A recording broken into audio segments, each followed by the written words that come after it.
Well, there it is. Little foot's coming back out. Covered in friggin' dust, but hey, you know, it's been sitting all winter. Got all the plastic just floating on here. Remember I said it got a box for an engine. All the miscellaneous parts to the machine. Here it is, my new engine. Yeah. So you can see the Gorilla axles. So anyway, I gotta take all the plastics off and we can start sliding this big boy in there. Alright, here it is, skeletized out. All the plastics are off except for the rear fender. You can see my 425 carb sitting there. I'm going to start off with that. I have a 500 carb, but I got to wait for the air box to come in from eBay to do that, and the intake, because the intake is also bigger.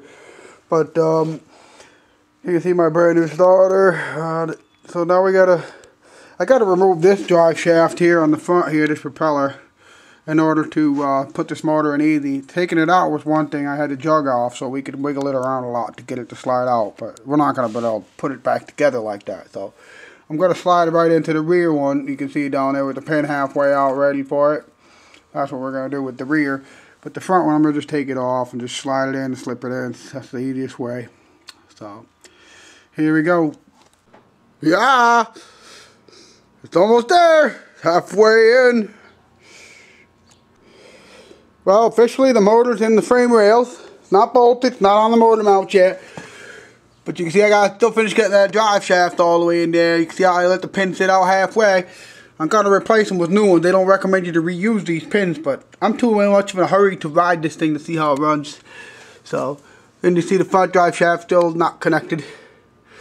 But we still got to mount this motor. I just wanted to show you how far it's going.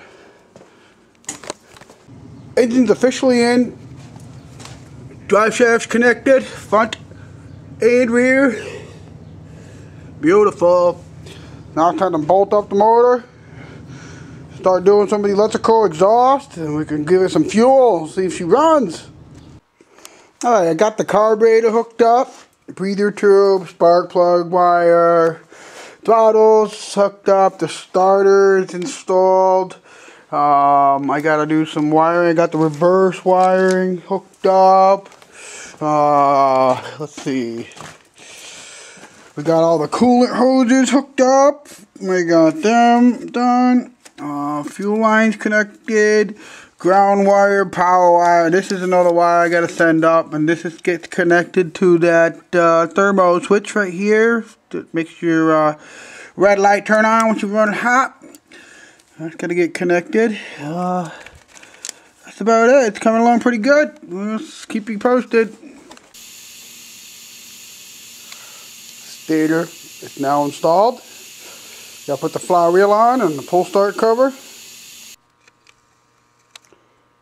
Flywheel installed.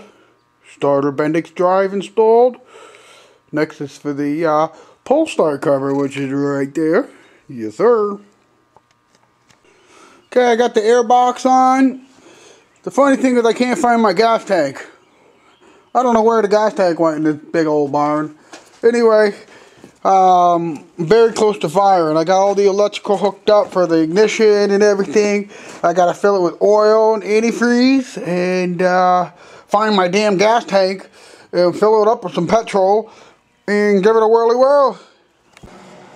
Alright folks, we have the bike completely back together for the engine to run again, except for the gas tank. I still cannot find it.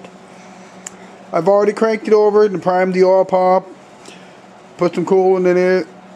We're ready to see here it run. So I just gotta find the fuel tank and we'll fuel it up and see what happens.